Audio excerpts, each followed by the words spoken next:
வணக்கம். இது ஐபிசி தமிழின் பிரதான செய்திகள். முதலில் தலைப்புச் செய்திகள். தமிழின இனப்படுகொலை வாரம் நாளை ஆரம்பம். களியாட்டங்களை தவிர்க்குமாறு தமிழ் தேசிய மக்கள் முன்னணி கோரிக்கை. வடக்கு கிழக்கில் உள்ளூராட்சி மன்றங்களில் ஆட்சி அமைக்கும் பேச்சுக்கள் வெற்றி. பிரதேச அரசியல் தரப்புகள் இணங்கியதாக கூறும் விஜித கேரத். பிரம்டனில் திறக்கப்பட்ட தமிழின அழிப்பு நினைவு சின்னம். நீதி கோரலுடன் பெருந்திரளானவர்கள் பங்கேற்பு. நுவரெலியாவில் 100 அடி பள்ளத்தில் வீழ்ந்த பயணிகள் பேருந்து. 15க்கும் மேற்பட்டவர்கள் பலியானதாக தகவல். இந்திய பாகிஸ்தான் போர் நிறுத்தத்தை வரவேற்கும் உலக நாடுகள். பிரச்சினைகளை தீர்க்க ஆக்கப்பூர்வ பேச்சுக்களுக்கு அழைப்பு. செயற்கை நுண்ணறிவே மனிதாபிமானத்துக்கு மிகப்பெரிய சவால். கர்தினால்களுடனான சந்திப்பில் புதிய பாப்பரசர் கருத்து. இனி விரிவான செய்திகள். தமிழர் தாயக பகுதிகளில் நாளைய தினம் முதல் எதிர்வரும் 18ஆம் தேதி வரை இனப்படுகொலை வாரத்தை கடைபிடிக்குமாறு தமிழ் தேசிய மக்கள் முன்னணி கோரியுள்ளது. இந்த காலப்பகுதியில் களியாட்டங்களில் ஈடுபடுவதை முடிந்தளவு தவிர்த்துக் கொள்ளுமாறு தமிழ் தேசிய மக்கள் முன்னணி கோரியுள்ளது. முள்ளிவாய்க்காலில் தமிழ் மக்கள் மீது ஸ்ரீலங்கா அரசு ஒரு பாரிய இனப்படுகொலையை அரங்கேற்றி 16 வருடங்கள் நிறைவு பெறுகின்றது. இந்த இனப்படுகொலையை நினைவு கூறுகின்ற முதல் முகமாக ஒரு வாரம், அந்த நினைவேந்தல் வாரமாக, இனப்படுகொலை நினைவேந்தல் வாரமாக அனுஷ்டிக்கப்படுவது வழமை. அந்த வகையிலே 12ஆம் தேதியிலிருந்து 18ஆம் தேதி வரை வடகிழக்கு தமிழர் தாயகம் எங்கும் மற்றும் உலகம் பூராவும் புலம்பெயர்ந்து வாழுகின்ற தமிழர்கள் வாழுகின்ற இடங்களிலும் இந்த இனப்படுகொலைக்கான நினைவேந்தல் வாரத்தை அனுஷ்டிக்குமாறு கேட்டுக்கொள்கின்றோம்.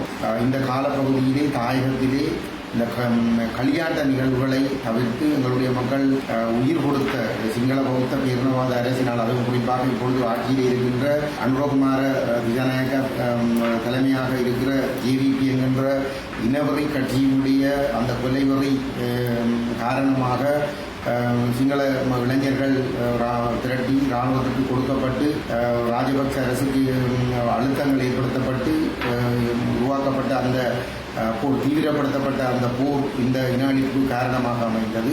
ஆகவே இந்த இன அழிப்பினுடைய முக்கிய சூத்திரதாரியான அனுரகுமார திசாநாயக்க ஆட்சியில் இருக்கின்ற சந்தர்ப்பத்திலே இந்த இனப்படுகொலைக்கான, அந்த இனப்படுகொலையிலே படுகொலை செய்யப்பட்ட எங்களுடைய மக்களை நினைவு கூறுகின்ற அதே நேரத்திலே இந்த இனப்படுகொலைக்கு காரணமான சிங்கள பௌத்த பேரினவாத ஆட்சியாளர்கள் சர்வதேச குற்றவியல் நீதிமன்றத்தில் நிறுத்தப்பட்டு அவர்கள் தண்டிக்கப்பட வேண்டும் என்பதனை வலியுறுத்துகின்ற விதமாக இந்த இன அழிப்பு வாரத்தை நாங்கள் உணர்வுபூர்வமாக அனுஷ்டிக்க வேண்டும் என்று எங்களுடைய மக்களிடம் கேட்டுக்கொள்கின்றோம். தமிழின அழிப்பு வாரம் நாளை கடைபிடிக்கப்படவுள்ள நிலையில் தமிழ் தேசிய மக்கள் முன்னணியால் முள்ளிவாய்க்கால் கஞ்சி வழங்கும் நிகழ்வு இன்று ஆரம்பித்து வைக்கப்பட்டுள்ளது. யாழ்ப்பாணம் நல்லூர் திலீபன் நினைவிடத்தின் முன்பாக முள்ளிவாய்க்கால் கஞ்சி வழங்கப்பட்டுள்ளது. இதன்போது தமிழின அழிப்பு தொடர்பான விளக்கமும் வழங்கப்பட்டுள்ளது.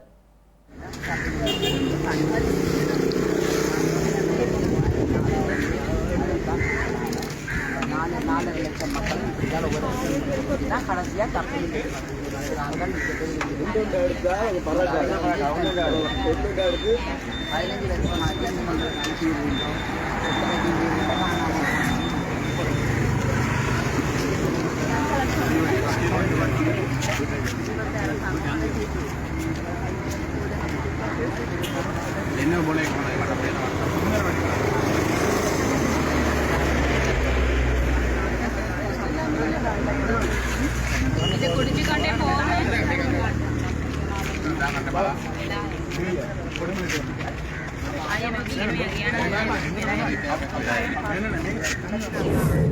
தமிழின அழிப்பை நினைவு கூறும் முக்கிய நினைவு சின்னம் கனடா ஒன்ராரியோ மாகாணத்தின் பிரம்டன் நகரில் திறந்து வைக்கப்பட்டுள்ளது. இந்த நினைவு சின்னத்தை நகர மேயர் பட்ரிக் பிரவுன் திறந்து வைத்ததுடன் நிகழ்வில் பெருந்திரளான கனடா வாழ் ஈழத்தமிழ் உறவுகள் பங்கேற்றிருந்தனர். ஸ்ரீலங்கா அரசால் நிகழ்த்தப்பட்ட தமிழின படுகொலையில் உயிரிழந்த தமிழ் மக்களின் நினைவாக பிரம்ரனின் சின்குவாகசி பூங்காவில் நினைவு சின்னம் அமைக்கப்பட்டுள்ளது. இந்த நினைவு சின்னம் தமிழ் மக்களின் வரலாற்றை வெளிக்கொணரும் ஒரு முக்கியமான அடையாளமாக கருதப்படும் இந்த சின்னத்தை திறந்து வைக்கும் ஆரம்ப நிகழ்வாக பொதுச்சுடரேற்றப்பட்டது. இதன்போது அனைவரும் எழுந்து நின்று முள்ளிவாய்க்காலில் படுகொலை செய்யப்பட்ட உறவுகளுக்கு தமது மரியாதையை செலுத்தினர். தொடர்ந்து தமிழீழ தேசிய கீதம் இசைக்கப்பட்டதை தொடர்ந்து இலங்கை நேரப்படி இன்று காலை 8:30 மணியளவில் திறந்து வைக்கப்பட்டது. வெளிநாட்டு மண்ணில் தமிழரின் துயர வரலாற்றை நினைவு கூறும் வகையில் நடைபெற்ற இந்த நிகழ்வில் சமூக ஆர்வலர்கள், அரசியல்வாதிகள் மற்றும் பொதுமக்கள் என பெருந்திரளானவர்கள் கலந்து கொண்டுள்ளனர்.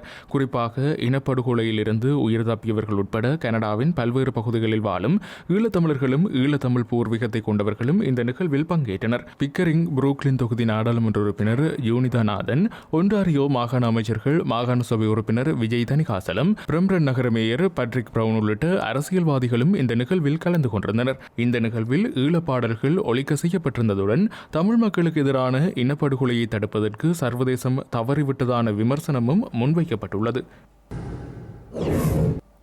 வடக்கு மற்றும் கிழக்கு உள்ளூராட்சி மன்றங்களில் கூட்டாட்சியை ஏற்படுத்துவது குறித்த பேச்சுவார்த்தை வெற்றியளித்துள்ளதாக ஸ்ரீலங்கா வெளிவிவகார அமைச்சர் விஜித ஹேரத் தெரிவித்துள்ளார். ஆளும் தேசிய மக்கள் சக்தியுடன் ஒன்றிணைந்து பயணிப்பதற்கு வடக்கு கிழக்கு அரசியல் தரப்புகள் இணக்கம் தெரிவித்துள்ளதாகவும் அவர் கூறியுள்ளார். நடைபெற்று முடிவடைந்த உள்ளூராட்சி சபை தேர்தலில் நாடு முழுவதும் பெறப்பட்ட மொத்த வாக்குகளின் எண்ணிக்கை அடிப்படையில் ஆளும் தேசிய மக்கள் சக்தி அரசாங்கம் அதிகப்படியான வாக்குகளை பெற்றிருக்கிறது.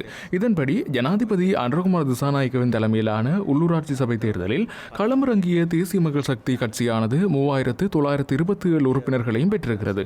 இரண்டாவது நிலையாக எதிர்க்கட்சி தலைவர் சஜித் பிரேமதாச தலைமையிலான ஐக்கிய மக்கள் சக்தி 1767 உறுப்பினர்களையும் பெற்றுக் கொண்டிருக்கிறது. 2018 ஆண்டு நடைபெற்ற உள்ளூராட்சி மன்ற தேர்தலில் 4.94 மில்லியன் வாக்குகளை பெற்ற ஸ்ரீலங்கா பொதுஜன பெரமுன இம்முறை நடந்து முடிந்த உள்ளூராட்சி மன்ற தேர்தலில் 742 உறுப்பினர்களை பெற்று பின்னடைவை சந்தித்திருக்கிறது.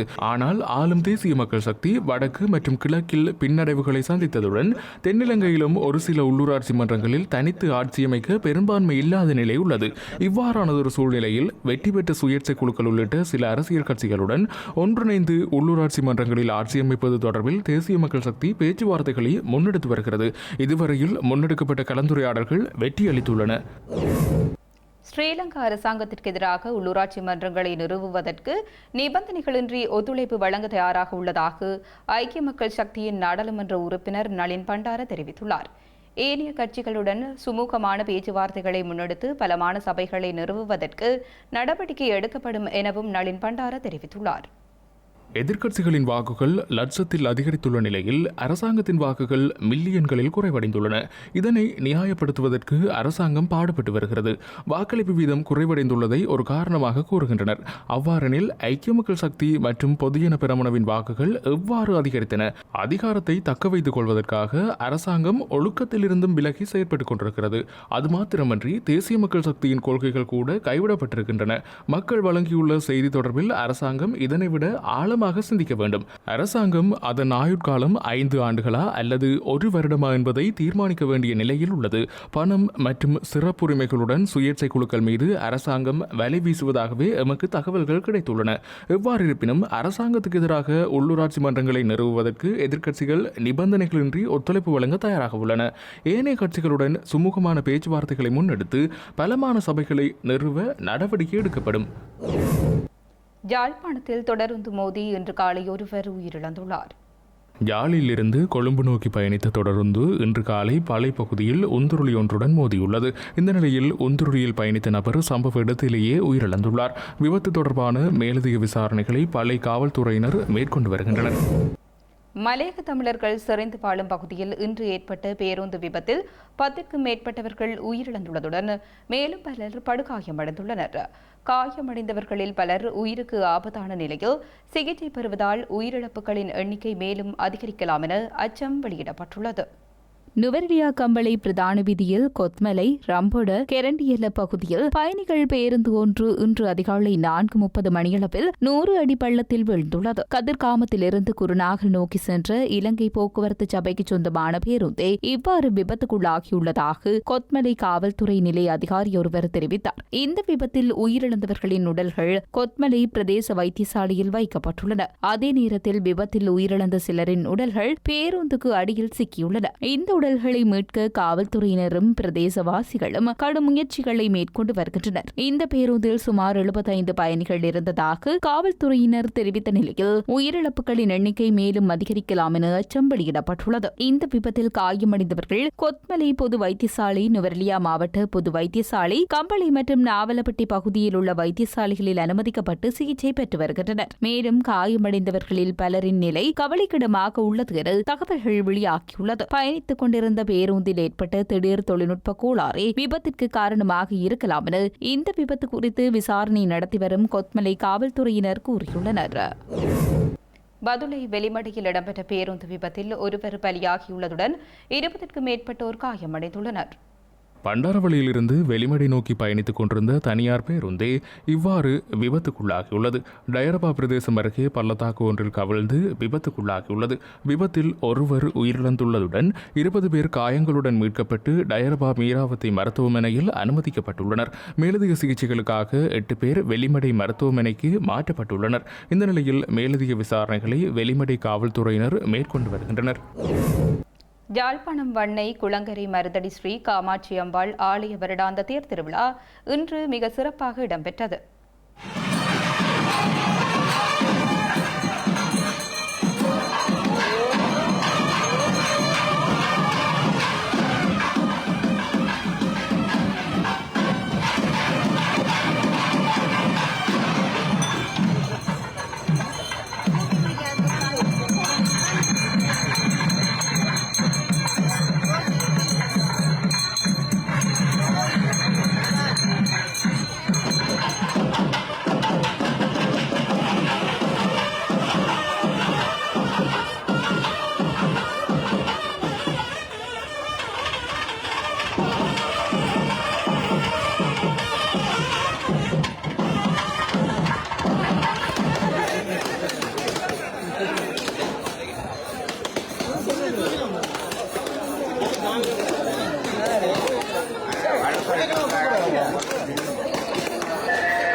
இந்தியா மற்றும் பாகிஸ்தானுக்கு இடையில் போர் நிறுத்த இணக்கப்பாடு எட்டப்பட்டதை மக்கள் கொண்டாடி வரும் நிலையில் இந்த இணக்கப்பாட்டை சர்வதேச நாடுகளும் வரவேற்றுள்ளன.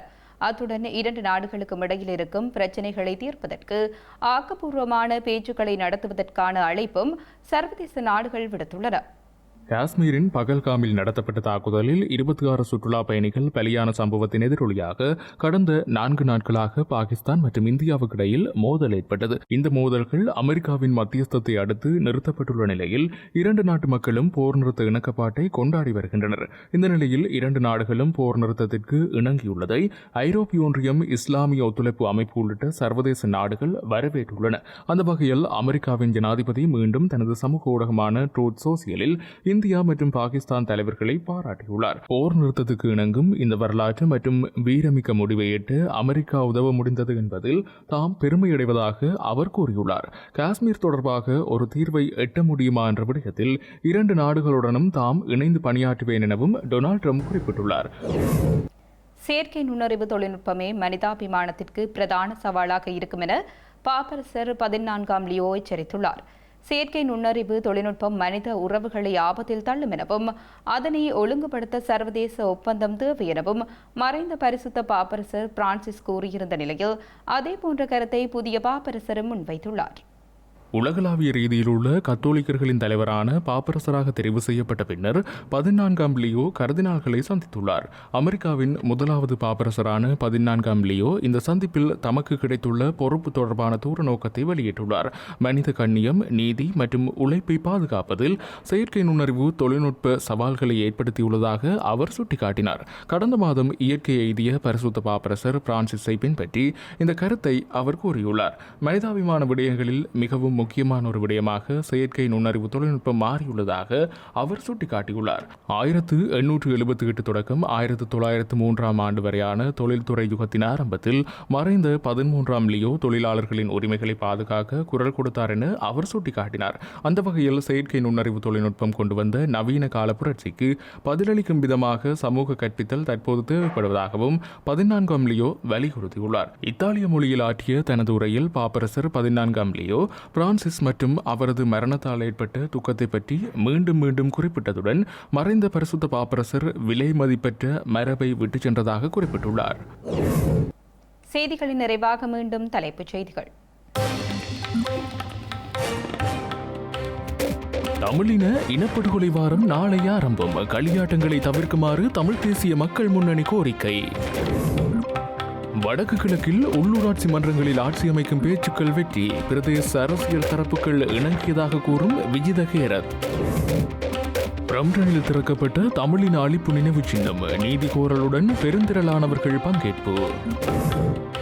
நுவரெலியாவில் 100 அடி பள்ளத்தில் வீழ்ந்த பயணிகள் பேருந்து. 15க்கும் மேற்பட்டவர்கள் பலியானதாக தகவல். இந்திய பாகிஸ்தான் போர் நிறுத்தத்தை வரவேற்கும் உலக நாடுகள். பிரச்சனைகளை தீர்க்க ஆக்கப்பூர்வ பேச்சுக்களுக்கு அழைப்பு. செயற்கை நுண்ணறிவே மனிதாபிமானத்துக்கு மிகப்பெரிய சவால். கர்தினால்களுடனான சந்திப்பில் புதிய பாப்பரசர் கருத்து. இத்துடன் ஐபிசி தமிழின் பிரதான செய்திகள் நிறைவு பெற்றன. உடனுக்குடன் செய்திகளை அறிந்து கொள்ள ibctamil.com என்ற எமது இணையதளத்தை பார்வையிடுங்கள். வணக்கம்.